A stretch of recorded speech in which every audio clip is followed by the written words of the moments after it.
GHMC dump yard నిర్మాణానికి high court break వేసింది. పారానగర్లో dump yard నిర్మాణాన్ని సవాల్ చేస్తూ దాఖలైన పిటిషన్పై విచారణ జరిగింది. జీహెచ్ఎంసీ యాక్ట్ కింద డంప్ యార్డ్ సిటీ బయట పెట్టడానికి వీలు లేదని పిటిషనర్ వాదించారు. పర్యావరణ అనుమతి లేదని కోర్టులో వాదనలు వినిపించారు. డంప్ యార్డ్పై సంగారెడ్డి కలెక్టర్కు దొండిగల్ ఎయిర్ బేస్ కమాండర్ లేఖ ఇప్పటికే కూడా రాశారు. డంప్ యార్డ్తో విమానాలకు ఇబ్బంది అవుతుందని అన్నారు. ఈ కేసులో ప్రభుత్వం కౌంటర్ దాఖలు చేస్తామని తెలిపింది. అప్పటి వరకు ఎలాంటి నిర్మాణం చేపట్టొద్దని హైకోర్టు ఆదేశించింది.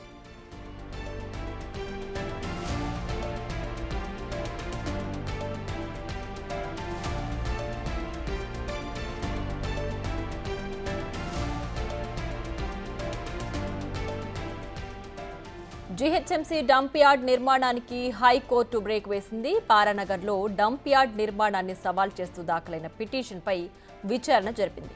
జీహెచ్ఎంసీ యాక్ట్ కింద డంప్ యార్డ్ సిటీ బయట పెట్టడానికి వీల్లేదని పిటిషనర్ వాదించారు. పర్యావరణ అనుమతి లేదని కోర్టులో వాదనలు వినిపించారు.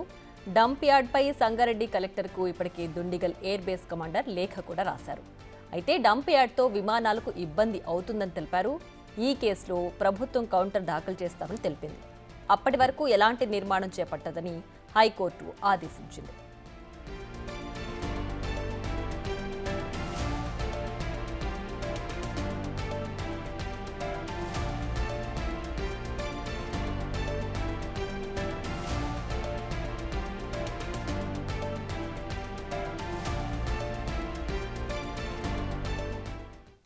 రైట్, ఇదే అంశానికి సంబంధించి మరింత సమాచారం మా ప్రతినిధి దుర్గారెడ్డి లైవ్ లో అందిస్తారు. Durga Reddy, over to you. Priya, ఇక్కడ మనం చూస్తే మాత్రము సంగారెడ్డి జిల్లా గుమ్మడిదల మండలం ప్యారానగర్లో మాత్రం డంప్ యార్డు నిర్మాణానికి మాత్రం హైకోర్టు బ్రేక్ వేసిందని చెప్పవచ్చు.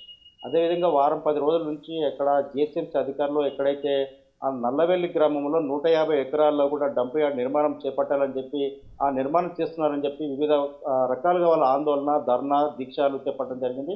దీంతో ఈరోజు మాత్రం హైకోర్టుకు కైలాసనాథ్ అనే వాళ్ళు మాత్రం హైకోర్టుకు వెళ్ళి అక్కడ వాదనలు వినిపించారు. అంటే జిహెచ్ఎంసీలో ఎక్కడైతే చెత్త సేకరణ చేసి ఇక్కడ తీసుకొచ్చి పెడతారో జిహెచ్ఎంసీ యాక్ట్ ప్రకారంగా ఆ చెత్త సేకరణను బయట అంటే ఇతర ప్రాంతాల్లో కూడా వేయడానికి వీలు లేదు. అక్కడ ఎక్కడికి కూడా నిర్మాణానికి అంటే ఎన్విరాన్మెంటల్ క్లియరెన్స్ లేదని చెప్పి కూడా తన తరపు వాదనలు వినిపించారు. దీంతో మాత్రము కోర్టు అనుమతి బ్రేక్ పడదని చెప్పవచ్చు. నల్లవెల్లిలో మాత్రం డంప్ యార్డ్ నిర్మాణాన్ని తక్షణమే ఎక్కడైతే నిర్మాణం చేస్తున్నారో వాటిని ఆపాలని చెప్పి కూడా ఆ వాదనలు వినిపించిన తర్వాత బ్రేక్ వేసిందని చెప్పవచ్చు.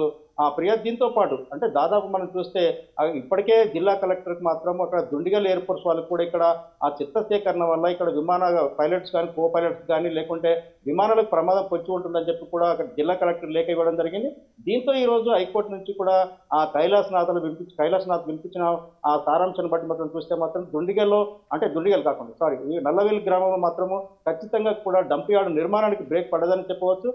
అంటే హైకోర్టు ఉత్తర్వులు వచ్చేంత వరకు కూడా ఒక డంప్ యార్డ్ నిర్మాణాన్ని ఆపాలని చెప్పి కూడా ఉత్తర్వులు స్పష్టంగా పేర్కొన్న విషయం అయితే మనకు తెలుస్తుంది. ఇక్కడ నల్లవెల్లి గ్రామస్తులు మాత్రం 10 రోజుల నుంచి కూడా ప్రతి ఇంటి నుంచి వివిధ రకాలుగా ధర్నా, దీక్ష, రాస్తారోకో ఇవన్నీ కూడా చేపట్టడం జరిగింది. ప్రభుత్వానికి కానీ లేకుంటే మా యొక్క నల్లవెల్లి గ్రామంలో సస్యశ్యామలమైన పంటలు పండే అవకాశాలు ఉన్నాయి, ఇప్పటికే ప్రాజెక్టులు వచ్చినాయి, మా పరిశ్రమలు అన్ని కూడా ఇక్కడ రావడం వల్ల మేము ఇక్కడ నివసించలేకపోతున్నామని చెప్పి కూడా వాళ్ళంతా కూడా వివిధ రూపకాల నిరసన కార్యక్రమం చేపట్టారు. ఈ రోజు మాత్రం హైకోర్టులో కైలాసనాథ్ వాదనలు విన్న తర్వాత కూడా మనకు అక్కడ డంప్ యార్డ్ నిర్మాణానికి మాత్రం బ్రేక్ పడ్డట్లే చెప్పవచ్చు. Priya. Right Durga Reddy, thanks for the updates.